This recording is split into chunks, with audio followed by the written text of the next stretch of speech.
Hey, what's up? Stephanie, the English coach here from EnglishFulltime.com. Recently, I saw a really interesting video about the dark side of being good at foreign languages. I'm going to link it below in case you want to watch it and check it out. But basically, the girl who made this video was talking about how being naturally talented and naturally good at learning languages can sometimes work against you because you end up being lazier than other students and just depending on your natural talent and not getting as far ahead as you could get if you worked harder. And of course, she talked about a lot of other things as well. I really enjoyed the video, so please go check it out after you watch this one. Anyhow, so this actually got me thinking about the dark side of wanting to sound like a native speaker, because that is what I wanted when I started learning Spanish. And I want to explain more about why I wanted that and what happened, what was the good that came out of that, and what was the bad, because there were some things that came out of it that if I knew then what I know now, I would have done things so much differently. I almost wish like I could go back to young Stephanie and be like, look, Steph, you don't have to do it like this, and here's why. Okay, so I want to go into that. Basically, a lot of language learners, English learners, they want to sound like a native. Okay, now the first thing I feel like I have to just break down and say is a native according to who, because we all hear accents differently. For example, you might have an American sounding accent when you speak English, and your peers might think you sound exactly like me or like another American speaker. But then I might hear you and go like, no, I can still hear that your accent is not exactly the same as mine's, right? So different people have different perceptions of accents. And so when you want to sound like a native, you have to ask yourself, on what level? Do I want to be inspired by that accent and use certain pronunciation features when I speak? Or do I want to pass as a native? Do I want to fool native speakers into thinking that I am a native speaker? Okay, that is what I wanted. And I truly think that that is where I went wrong, because for me, it was not about just the pure fun and joy of pronunciation practice, which for some people, that's literally all that it's about. For me, it was more than that. For me, I wanted to have an identity that was not mine, right? I was not a native Spanish speaker, but I really wanted people to think that I was. And I set the bar so high in my mind. In my mind, I thought that anything less than that was some form of failure, which is insane to me. Because the other thing about that is that when you're trying to sound like someone else, it's a game of constantly copying, constantly imitating. And while copying and imitating is an excellent, absolutely excellent technique for learning pronunciation, connected speech, natural rhythm, intonation, etc., it can go from being a wonderful technique to a game that you essentially never win, because you'll feel like you're never good enough. You never quite get there. Or maybe you fool 5 people into thinking you're a native speaker, but then 2 other people can hear your accent and now you feel like a failure. And that's exactly what would happen to me. So when people would say like, hey, I hear a little accent, like, where are you from? I'd be like, I failed, right? They caught me. And it's just so silly, because I think I was focused on the wrong things. I was focused on having the appearance of being something that I wasn't. And then I had to maintain those appearances. And so I was always stressed out and anxious and focused on the wrong things. And you know what I learned? I learned that you end up subconsciously, whether you realize it or not, you end up seeking approval from others, right? You want them to talk about your accent and be like, wow, you have a good accent. When you hear that, you're just like, oh, you're so proud. Like, oh my gosh, they thought I was a native speaker. And I get that. Like, the first time it happens, if that's your goal, like, it just feels so good. But I'm at a place now where if people make those kind of comments for me, it literally doesn't affect me at all. I'm not like, oh my gosh, yay, or anything, it's just kind of like nothing. And then in the other languages that I practice and study and stuff like that, if people hear me talking and that, there's no part of me that is seeking that comment from other people. Like, oh my gosh, you sound so much like a native speaker, because I've come to a place in my life where what I put out into the world is a means of self-expression. Like, I am here to express who I am. I don't want to be a copy of anybody else. I don't want to spend my energy trying to be like somebody else. I've really come into my own person. And I think that this is also something that you kind of mature into when you're younger and you're finding your way. We're copying people because we're trying to find what we like. Okay, so another thing, when I was focused on trying to sound like a native, right? I remember I used to box myself in so much. Like, I would not use certain words in Spanish if those words were not part of the regional accent that I was trying to master. I would not use expressions if they were not part of that. I would not use pronunciation features that exist in Spanish if they were not part of the accent that I was trying to master. Like, I really would just exclude so much and only focus on using the words, the phrases, the pronunciation features, etc. of the accent that I was trying to master. So in a way, it's like I'm constantly imitating, constantly copying, constantly boxing myself in and making it like, no, I refuse to use that other type of Spanish because it is not the accent that I want to master. Now, again, the good thing about this is I got really good at copying, but I constantly didn't feel like myself. I just felt like strange, kind of like this isn't who I am. And now, one of the things that I think it was is I was capable of more. I didn't have to box myself in with Spanish because since I learned Spanish and I had teachers who were from Spain and teachers who were from Mexico and teachers who were from Argentina and all these different places, I learned lots of different things about Spanish, words and expressions from here, from there, pronunciation features from here, from there. I could have created my own unique Spanish that would be like a blend of everything that I had learned, and Spanish speakers would have understood me regardless. They would notice immediately, like, oh yeah, that is not how I say it, but I could have stood in my own way of saying things confidently and just been like, this is who I am. This is what I learned. This is how I speak, and I like it, but I didn't do that. And to be honest, sometimes it was a little bit boring and predictable, the way that I would speak. I just felt like I'm constantly saying the same things over and over again rather than focusing on being expressive. And so I didn't really play around with the language and make it my own, right? And then the other thing is, because I'm a native English speaker, I bring my whole English linguistic background with me into Spanish.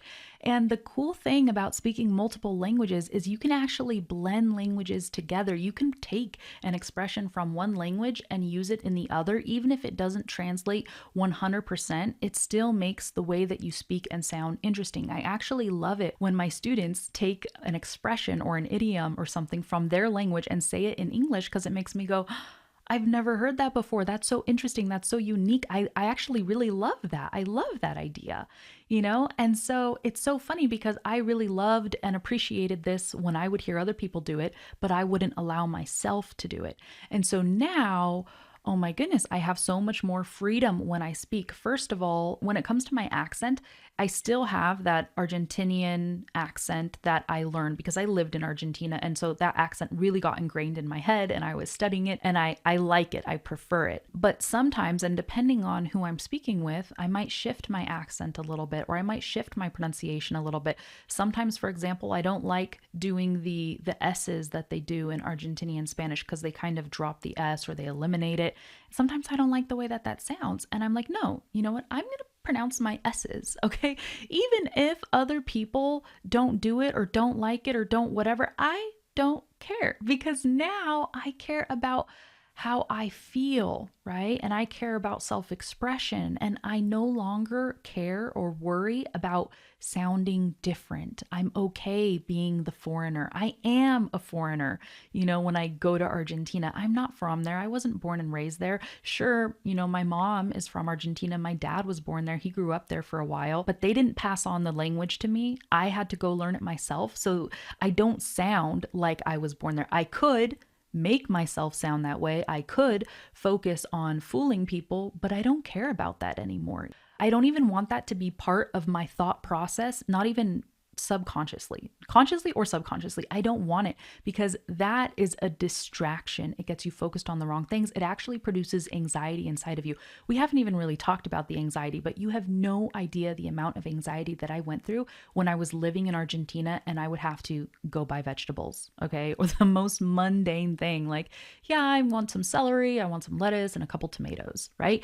You have no idea how hard that was for me because I was like over there, like, are the words going to come out of my mouth properly? And you know what that anxiety did?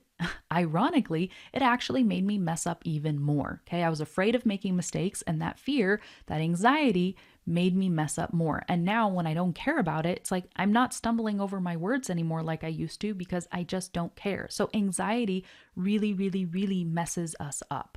Okay, another dark side of wanting to sound like a native. If you sound like a native speaker, when people speak with you, they are going to automatically assume you have the same cultural competency as a native speaker, the same linguistic competency. So then, if suddenly they say something like using an idiom and you have no idea what they said or what they meant, they're going to be like, how do you not know that?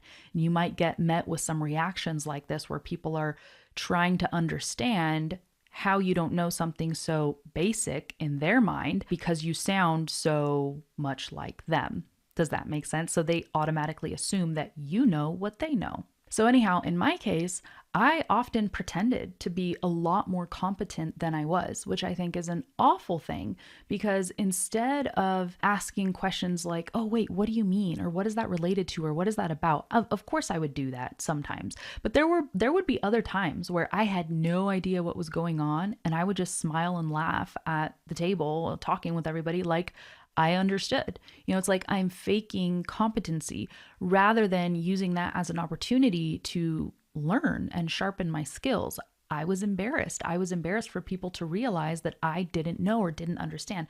And again, I just think it's so silly because generally speaking, people are really kind. I mean, how many times have we experienced somebody being totally, totally awful towards us for our linguistic abilities?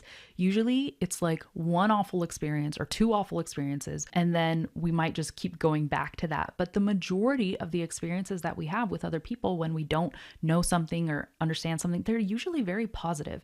At least that's what it's been in my case, right? So anyhow, whenever I couldn't deliver on these expectations of competency, I would just feel like a fraud. Like I'm not good enough, I'm faking it.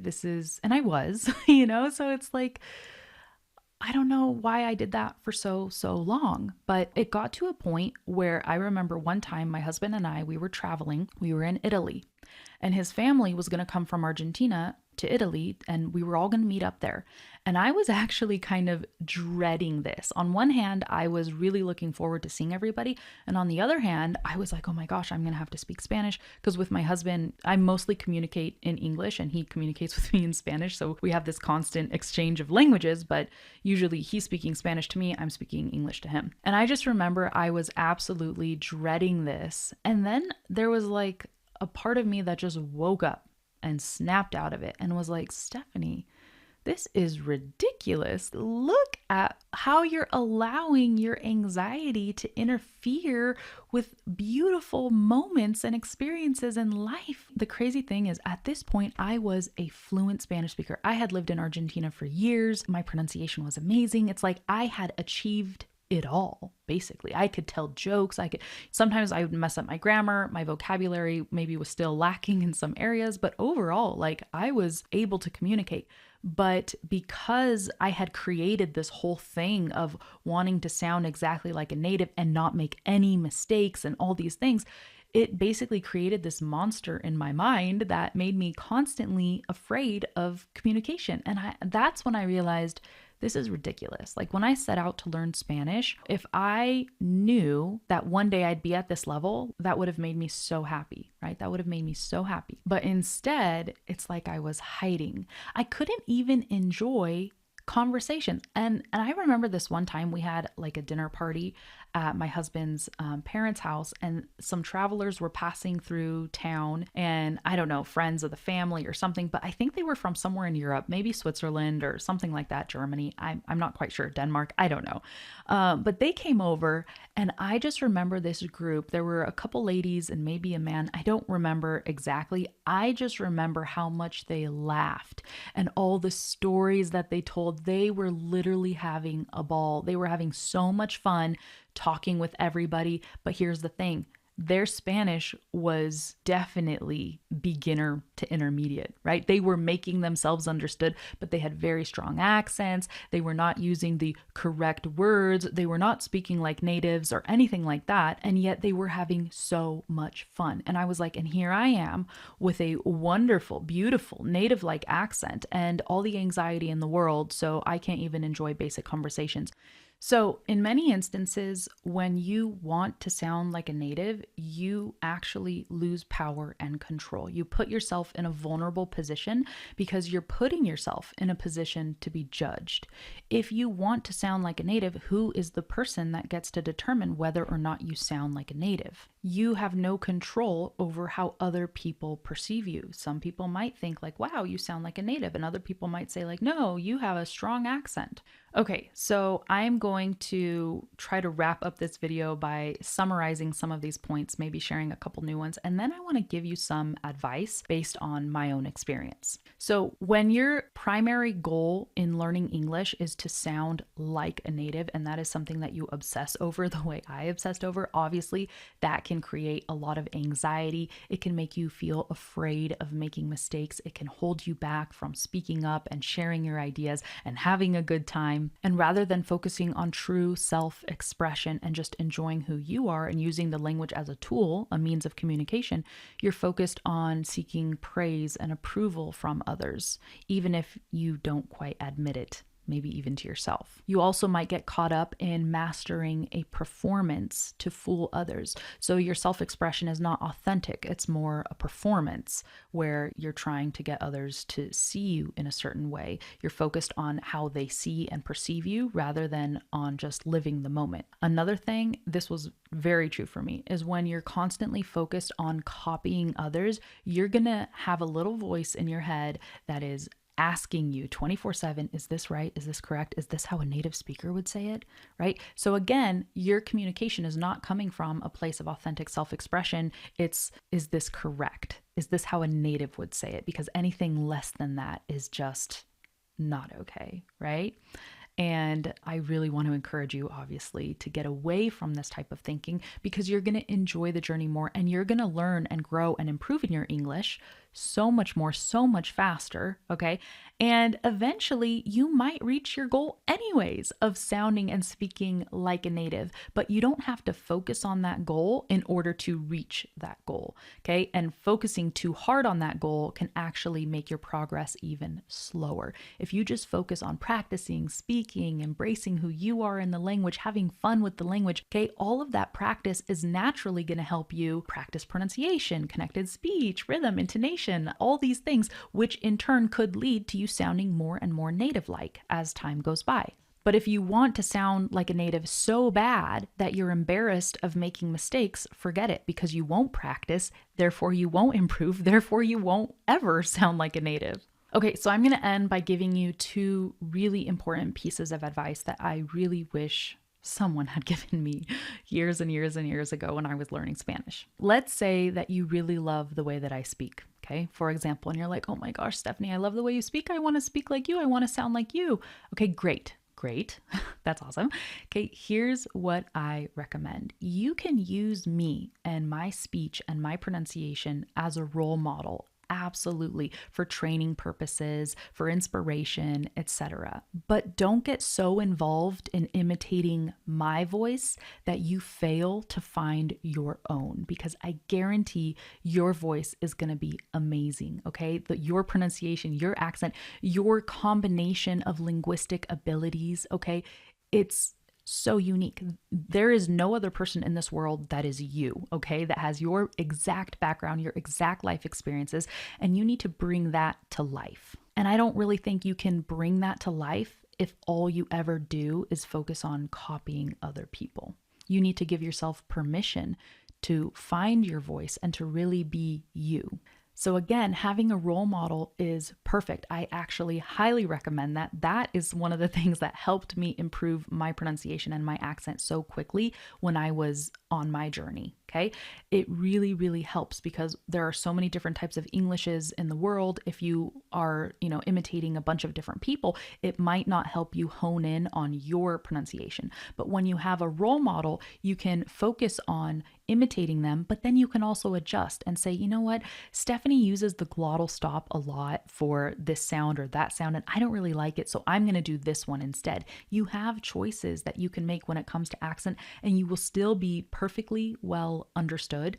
And that's the goal, right? To be understood, to be clear, but also to be confident in who you are as an English speaker. Okay, and my next piece of advice that I highly, highly recommend is that you allow your accent to change, shift, and develop naturally over time as a result of pronunciation practice, self-exploration, and self-expression, okay? Don't try to force a change in your accent too quickly, okay? Because then your accent can just sound kind of exaggerated, almost like a cartoonish version of English or something like that. But allow your accent to change and your pronunciation, right, to change and shift and develop over time with small changes, right? As you're exploring who you are in English and how you want to communicate as you're imitating other people. But let's just release this burden all together, collectively, in this community at least. Let's just release this burden to sound a certain way and to be a certain way in English. This is a journey of exploration. And I wish, honestly, truly, I wish that when I started learning Spanish as a 14-year-old, I had a coach that told me all of these things and can say, look, this is about you. This is your journey. This is about you blending all of your linguistic abilities. This is about you expressing yourself in a new language. This is about you gaining confidence and being comfortable and not feeling like you have to conform to a certain standard in order to be accepted or anything like that. Anyhow, that is it. Feel free to share your comments, your ideas, and I just want to let you know that I will link some really cool stuff in the description. I have lots of free resources on my website for those of you who are actively working on your English and trying to improve. I hope you enjoyed this video, and I will talk to you soon. Bye.